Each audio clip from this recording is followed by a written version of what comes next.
Shalom. Giving all praises to Yahweh by Hashem Yahweh Shah, by Hashem HaRachakodash. Saying double honors to our apostles and elders, here at Grand Millstone. Peace and blessings to the Lord's hopefully elect. So as the question that's proposed, will the Lord protect and deliver my family? And that answer, I would go to, we could be found, if we go to Matthew 19, verse 25, it says, when his disciples heard it, they were exceedingly amazed, saying, who then can be saved? But Yahweh beheld them and said unto them, with men this is impossible, but with Yahweh all things are possible. Right, and in the context of it, we know it's referring to the rich man. However, there is nothing too hard for the Lord. With the Lord, all things are possible. So, when a man or woman comes into the truth, it's one of the first things he or she believes or say within themselves, like, I pray that the Lord protect and deliver my family, which is good. It's good to actually, and they believe it. It's good to go in with the belief that the Lord will indeed do that. And we do believe that. However, the scripture also the Lord also tells us that just like there's nothing too hard for him and all things are possible, everything that we have or that we own or that we love dearly, everything that's on the table is not hard for the Lord to preserve and to save. But at the same time, he tells us that there's nothing that's on the table that isn't up to be offered either. So, according to what's written, the best attitude to have is to go in this walk with the same faith as Abraham, and have the same faith as Abraham, because we are his children. So you should strive to gain the faith of Abraham. As Romans 15:4 says, for whatsoever things were written aforetime were written for our learning, that we through patience and comfort of the scriptures might have hope. So, some brothers and sisters may even ask that question. So will the Lord protect my family? Will he deliver my family? And the answer is, look, there's nothing too hard for the Lord. The Lord can do all things. The Lord, you don't know what the Lord can do. However, you got to also remember that there is nothing that isn't able to be offered or sacrificed either to be saved. Because, you have certain Israelites who come into this truth, but they didn't come in. They're not fully willing to give up everything for Yahweh Shai. Many draw the line at a point. Some draw the line at their life. Some draw the line at their children. Some draw the line at their wives, at their family. And they tell the Lord inwardly, right, Lord, I'm willing to lose it all except this one thing. Well, you can't do that with the Lord because, as a brother said, what you're not willing to sacrifice will become the sacrifice. And you can't come to the Lord with this expectation that he's obligated to deliver you, your family, or whatever else you hold dear to him. Because even though the Lord is able to do all things, none of us have a guarantee, like golden ticket, that we're gonna get saved or we're gonna get the kingdom of heaven. None of us. That's why the scripture says, make your calling and election sure. Nevertheless, we're not, because through Yahweh Shai, we know that death isn't the end. It's really only the beginning. The end of this kingdom is just the beginning. It's not the end. And even if a brother or a sister or any of our family members was to perish on this side, like as of now, we know that that's not the end for that person or that brother or whoever it is. It's really only the beginning. But you got to have faith in Yahweh Shah to understand that. Okay, Yahweh Shah conquered death. So there's no enemies. And pretty soon that blessing is going to be given to us. And there's nothing for the Lord to raise up anyone in the end. We have the account in the book of Acts 16, verse 25. And at midnight, Paul and Silas prayed and sang praises unto Yahweh, and the prisoners heard them. And suddenly there was a great earthquake, so that the foundations of the prison were shaken. And immediately all the doors were open, and everyone's bands were loose. And the keeper of the prison, awaking out of his sleep and seeing the prison doors open, he drew out his sword and would have killed himself, supposing that the prisoners had been fled. And Paul cried with a loud voice, saying, Do thyself no harm, for we are all here. Then he called for a light and sprang in and came trembling and fell down before Paul and Silas, and brought them out and said, Sirs, what must I do to be saved? And they said, Believe on the Lord Yahweh Shah HaMashiach, and thou shalt be saved, and thy house. And they spake unto him the word of the Lord, and to all that were in his house. And he took them the same hour of the night, and washed their stripes, and was baptized, he and all his straightway. And when he brought them into his house, he set meat before them, and rejoiced, believing in Yahweh with all his house. So yes, it is possible for you and your house to be delivered. And yes, it said that that they all believed, right? But the scriptures also tell you, if you go like the 1 Corinthians chapter 7, you know what Paul says here, verse 12. It says, But the rest speak I, not the Lord Yahweh. If any brother hath a wife that believeth not, and she be pleased to dwell with him, let him not put her away.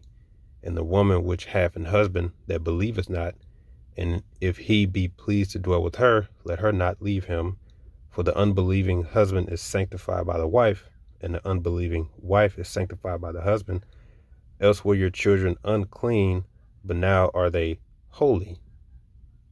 So it is possible through the faith of one man or the woman that you, through your faith, you are able to, you could say, extend the mercy unto those that are close to you.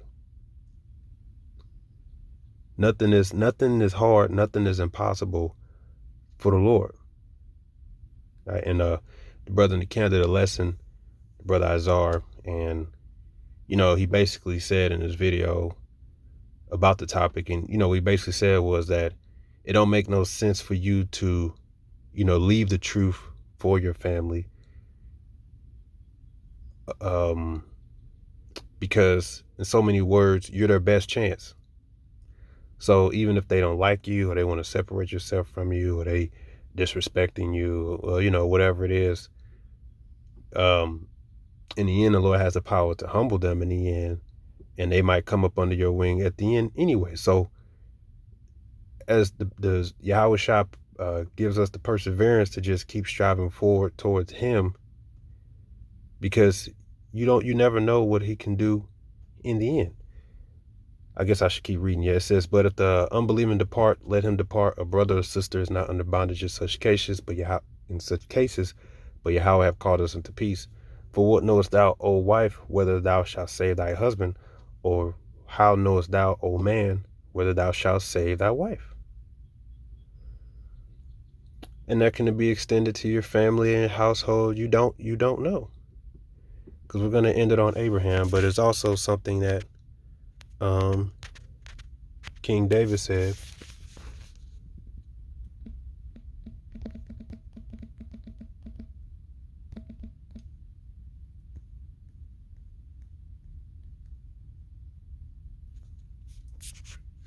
I'm gonna have to find it. All right, so this is this is when the prophet Nathan had told David, because the sin that he made, that the Lord was gonna, his son was gonna be sick, and that, basically he's not gonna heal his son. His son's gonna die. But this was David's attitude, because I like what he said. So verse 2 Samuel 12:15, he says, and Nathan departed into his house, and the Lord Yahweh struck the child that Uriah's wife bare to David, and it was very sick. David therefore besought Yahweh for the child, and David fasted and went in and lay all night upon the earth. And the elders of his house arose and went to him to raise him up from the earth, but he would not, neither did he eat bread with them. And it came to pass on the 7th day that the child died. And the servants of David feared to tell him that the child was dead, for they said, behold, while the child was yet alive, we spake unto him, he would not hearken unto our voice. How will he then vex himself if we tell him that the child is dead? But when David saw that his servants whispered, David perceived that the child was dead. Therefore David said unto the servants, is the child dead? And they said, he is dead. Then David arose from the earth and washed and anointed himself and changed his apparel and came to the house of the Lord Yahweh and worshiped. Then he came to his own house, and when he required, they set bread before him, and he did eat. Then said the servants unto him, what thing is this thou hast done? Thou didst fast and weep for the child while it was alive. But when the child was dead, thou didst rise and eat bread. And he said, and this is the point, and he said, while the child was yet alive, I fasted and wept, for I said, who can tell whether Yahweh will be gracious to me that the child may live?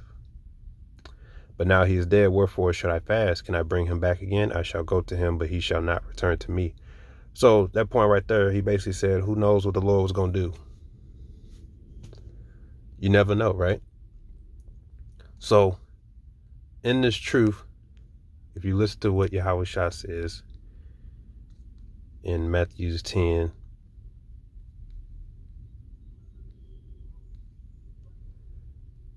verse 34, he says, think not I am come to send peace on the earth. I came not to send peace, but a sword.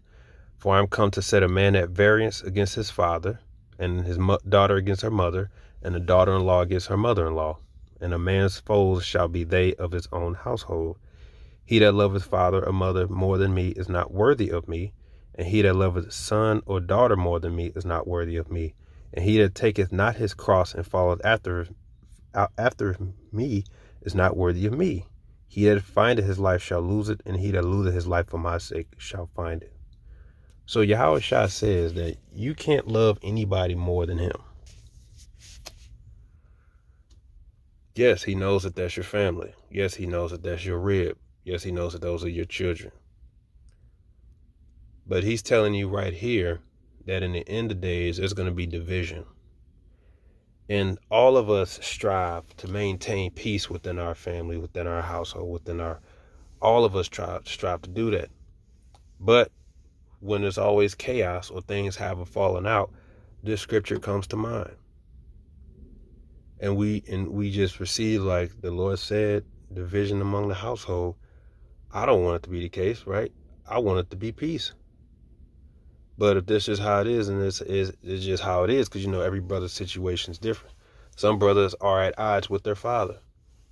Some brothers are at odds with their own mother. Some brothers are at odds with their own children.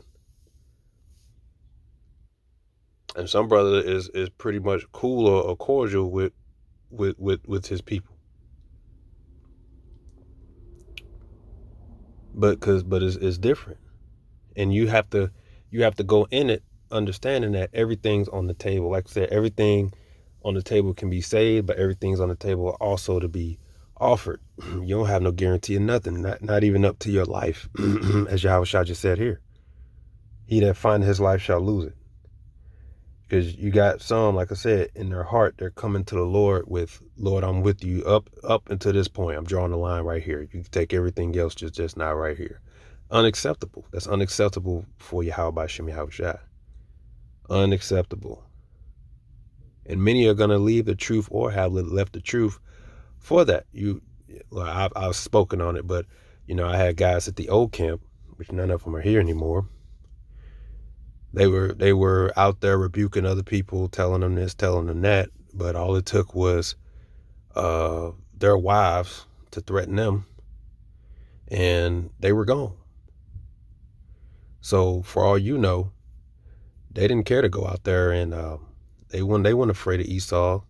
They weren't afraid of being touched. They weren't afraid of all that. But they probably thought within themselves, long as I have my wife and children. And once that got threatened, they were out the door. So there's no coming to the Lord without 100%. He wants 100%. And this time that we're in now, this is a window to build up our faith to be like Abraham. Abraham is our example, as we just read. Abraham, things that was written aforetime was for our learning. Abraham is a good example, if not one of the prime examples, that you should try to strive to be like with your, as far as your faith, simply because if you go in this truth, if we go into the hard times with the faith of Abraham, you really can't lose. And when I say you can't lose, I mean you go in with the faith that the Lord is able to do all things, protect you, your family, your loved ones. But if they happen to get caught up, or if they happen to lose their life for this truth, you still have that courage to keep moving on, because you understand that 1, death is not the end.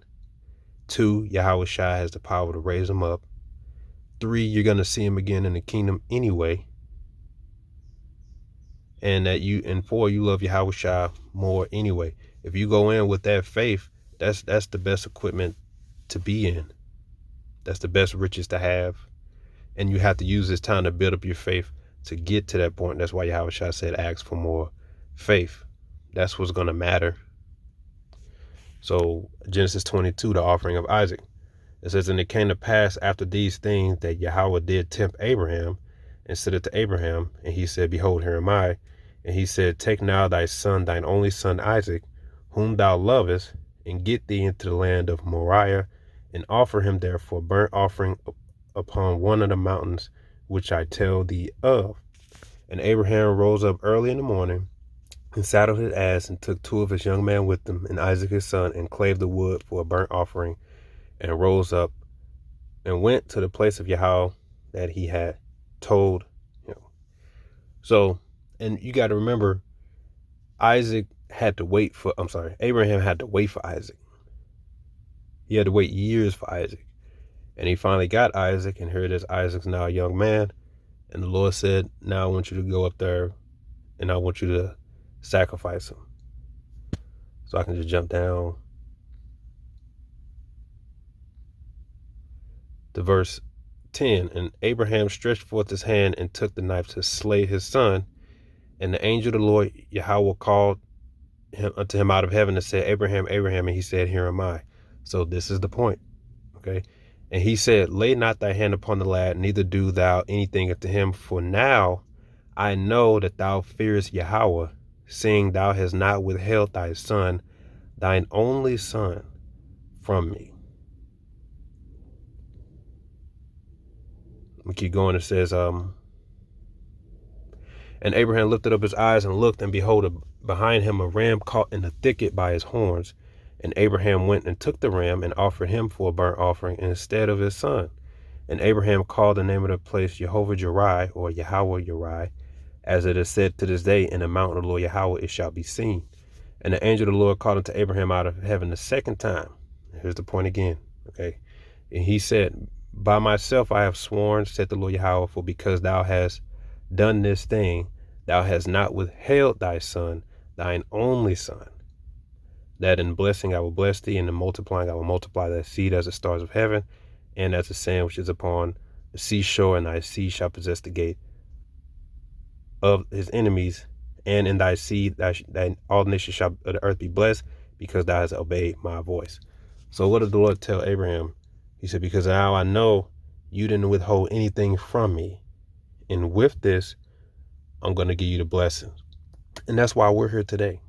It's the faith of Abraham, our forefather, who, though he waited for Isaac, and he loved Isaac, and he waited all those years for Isaac, he didn't hold anything back from the Lord.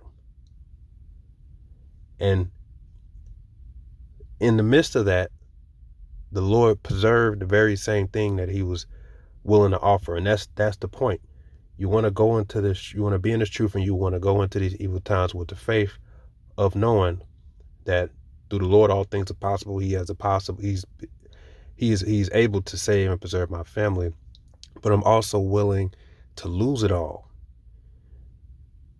That's the best way to be, because even if you look at Ezekiel lost his wife. The Lord had to lose his life.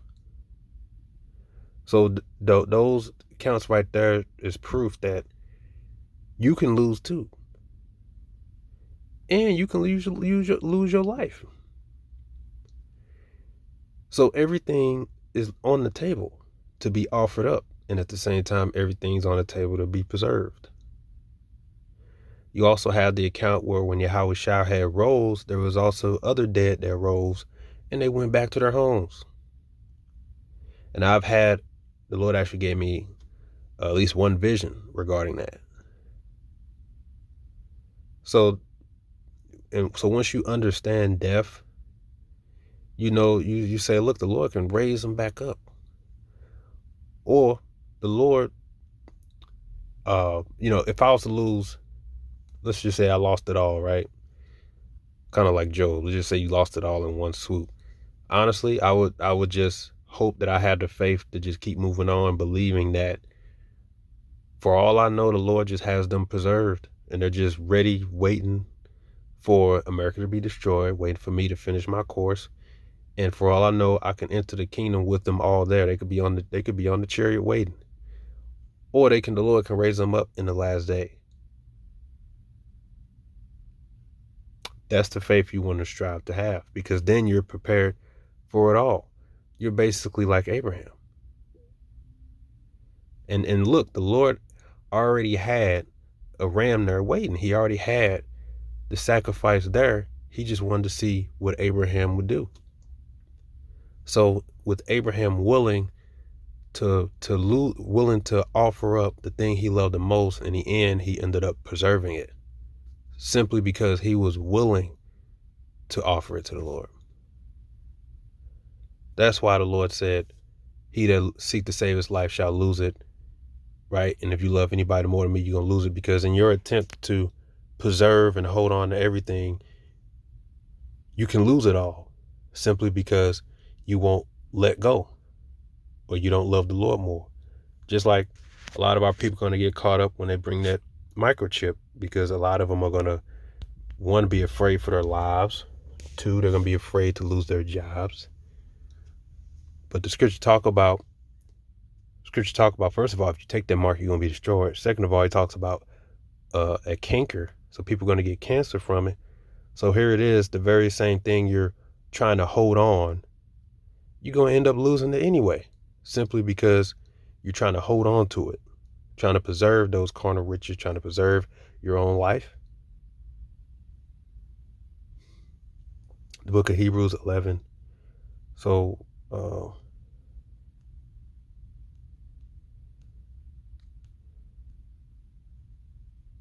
verse 17, he says, by faith Abraham, when he was tried, offered up Isaac.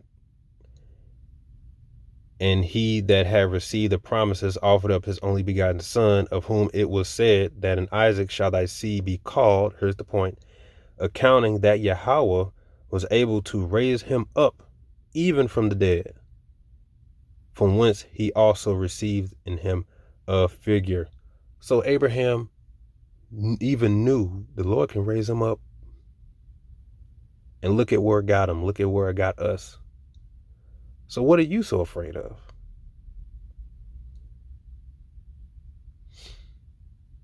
You know, a lot of Israelites is in the truth. They don't know what they're involved in, man. They coming in with this truth like, no, the Lord owes me something, man. He owes me, he owes me preservational rights, so to speak, for the things I love, for the things I care about. I was willing to let it all go, but why I had to get grabbed up in the concentration camp?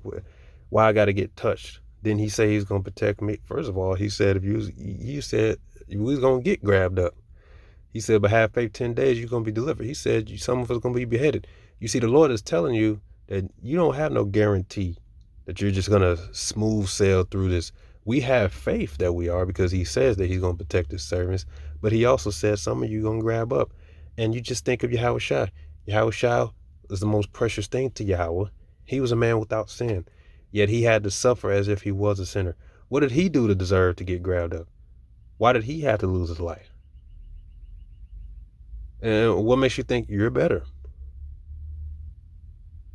Well, I understand the Lord went through it, but I ain't going through it. You don't know that. And you going into this thing with the wrong attitude, man. So understand that all is on the table. Like I said, that can be saved, and also on the table also to be offered. So having that, the faith of Abraham, going into this truth is the best way to equip yourself. And that's what this time now is to be used for, to have that faith. And you go through you hear all this hell that you're going through. I mean, the hell that's bringing to the world. You're thinking about yourself. You're thinking about your family, your kids, your sons, your daughters, your wife. A lot of brothers, because, none of us want to lose anything. You don't think the Lord all knows that? Just like when the hour of temptation comes, you don't think the Lord already know what excuses is going to be said that day? But Lord, I have a family. Lord, I have responsibilities. But Lord, this I had to. It's not going to fly in that day, because the Lord requires faith. We all have responsibilities. We all have things to lose. None of us want to lose, but you got to be willing to do so. Some brothers are some brothers turn their lives upside down just to keep that woman of theirs happy, keep them around. Cause like, well, no, I don't want to lose. I don't want to lose. Well, look, do you know what you're involved in? You might have to lose in order to gain. That's literally what this truth's about. Dying in order to live. That's why even Bruce Lee said that, because he understands that concept. In the truth, you have to learn how to die so that you can live. This kingdom has to be destroyed so that life can be brought forth. Just as he explains a seed that goes into the ground. 1 Corinthians chapter 15.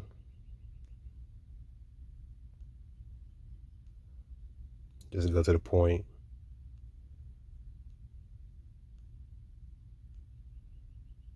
Verse 35. But some man will say, how are the dead raised up? And with what body do they come? Thou fool.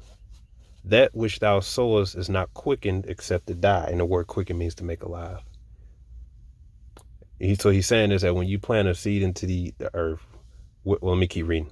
It says, and that which thou sowest not the body that shall be, but bear grain, that by chance of wheat or some other grain. Right? So when you plant a seed, you're not planting the actual tree, the body itself, but you're planting the seed, and then you're hoping that it grows into a tree. But in order for it to be what it is, it has to crack that shell first. The seed has to die, and then life is brought forth. Just like us in the truth. That's why Paul said we die daily. And all of our sacrifices and all these things, the Lord remembers them.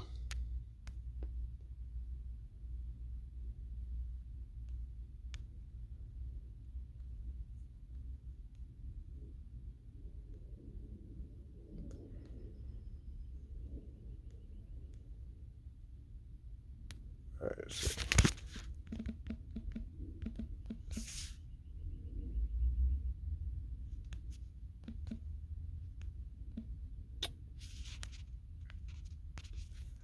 All right, it's Hebrews 6:10. For Yahweh is not unrighteous to forget your work and labor of love, which ye have showed toward his name, in that ye have ministered to the saints and do minister. So we go in with the faith of saying, like, I pray that everything I'm doing, I hope that it extends over to mercy to my family. And I'm just gonna put that on the Lord, and I'm just gonna focus on the truth. I'm gonna focus on the truth, and because who knows what the Lord will do. But it's the wrong attitude to go into this truth having a line drawn somewhere. Don't do it, because the Lord, that will be the thing that's sacrificed. Because when you get in the kingdom, the Lord has He wants to be able to vouch for you in that day.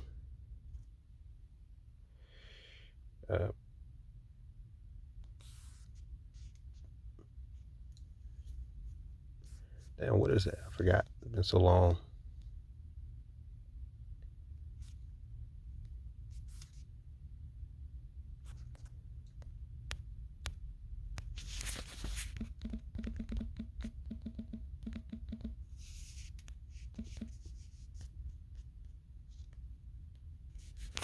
Zechariah 13:8, and it shall come to pass that in all the land, said the Lord Yahweh, 2 parts therein shall be cut off and die, but the third shall be left therein.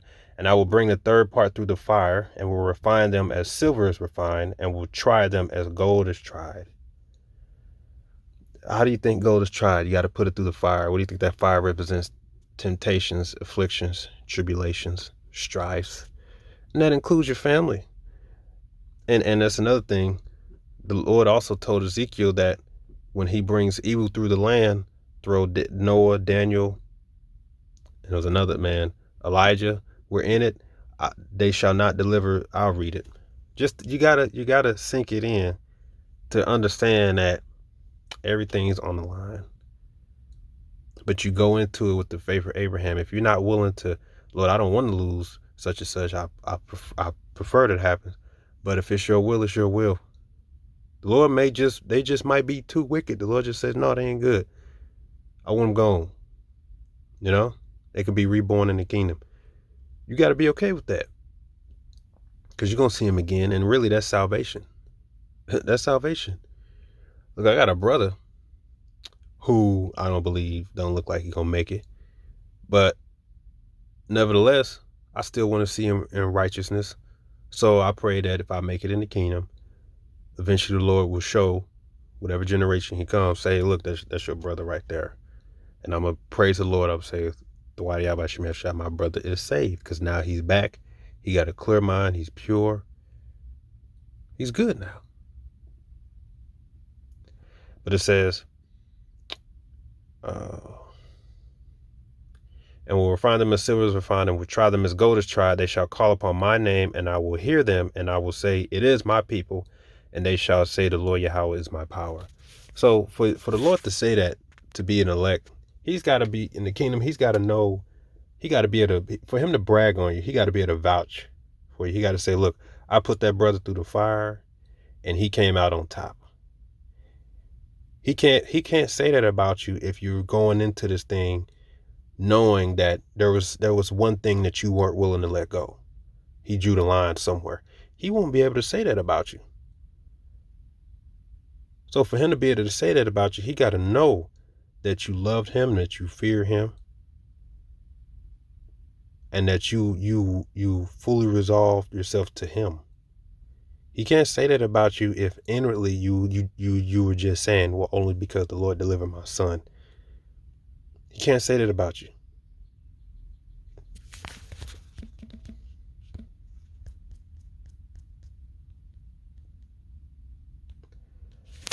This book, Ezekiel 14, start at 12, says the city will not be spared. He says, the word of the Lord Yahweh came again unto me, saying, Son of man, when the land sinneth against me by trespassing grievously, then will I stretch out my hand upon it, and will break the staff of bread thereof, and will send famine upon it, and will cut off man and beast from it. Though these 3 men, Noah, Daniel, and Job, were in it, they should deliver but their own souls by their righteousness, said the Lord Yahweh.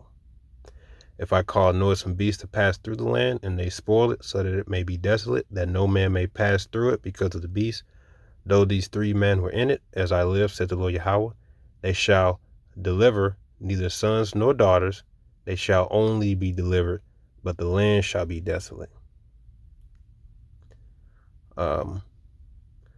Or if I bring a sword upon that land, and say, sword, go through the land, so that I cut off man and beast from it, though these 3 men were in it, as I live, said the Lord Yahweh, they shall neither deliver sons nor daughters, but they only shall be delivered themselves. Or if I send a pestilence into the land, and pour out my fury upon it in the blood, to cut off from it man and beast, Though Noah, Daniel, and Job were in it, as I live, said the Lord Yahweh, they shall deliver neither son nor daughter, but they shall deliver their own souls by their righteousness. So there are cases where the Lord only finds you may be worthy to be delivered. You saw what the Lord did to Job. And guess what? Job knew that his children were idolaters. He knew it. That's another example. So when he offered his sacrifices, he said it. As Job 1.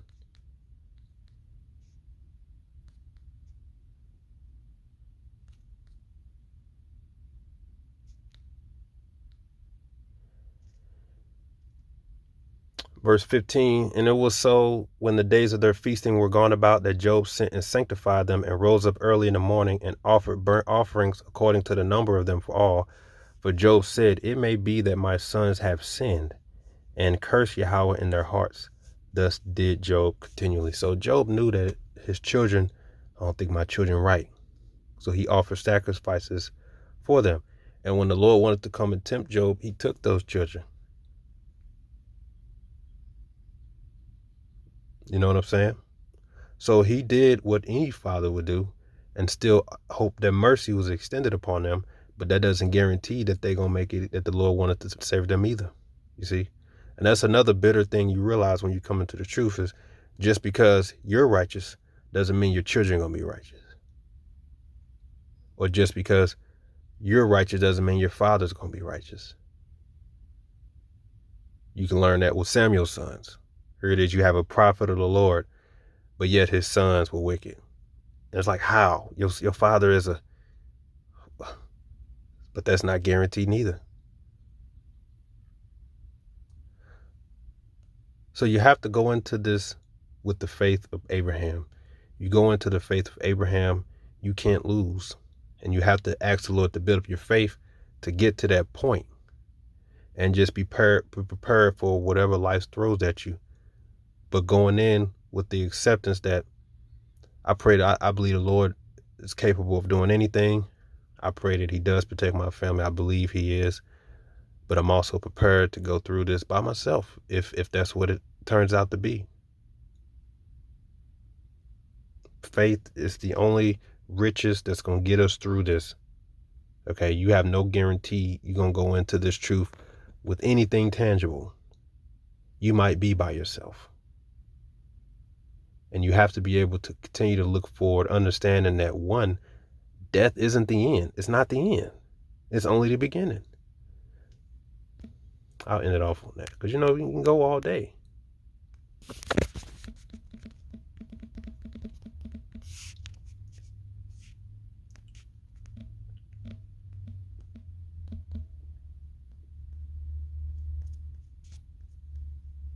All right, Sirach 11, 26. For it is an easy thing unto the Lord Yahweh in the day of death to reward a man according to his ways. Death isn't the end. It's only the beginning. Even if you lose family members or loved ones on this side, for all you know, the Lord can raise them up in the end. The Lord probably got them preserved, waiting on you to finish your course so that when the ships come, they sitting there waiting for you, or unless the Lord can raise them up. It's not the end. It's the beginning. And once you understand that death isn't the end, then you're really unstoppable because Yahweh Shai already beat death. So what other enemy is there? So just trust in him. Go into this thing with faith. If you lack faith, ask for faith, increase for faith. Ask for increase of faith. And for all you know, man, you fighting with your family now. The Lord may have it to where they humble down. They come under your wing. Right? In the end, that's what the Lord's able to do as long as you are willing to say, I didn't know I was going to do that, but hell, I eventually just let go. I tried to maintain it. They said, fuck it. I said, well, look, you're on your own. And the moment you decide to really let go, that's when the Lord can then turn the tides and have them come up under your wing to be saved. Anyway, the Lord he has the power to do those things, man. So with that, I say shalom.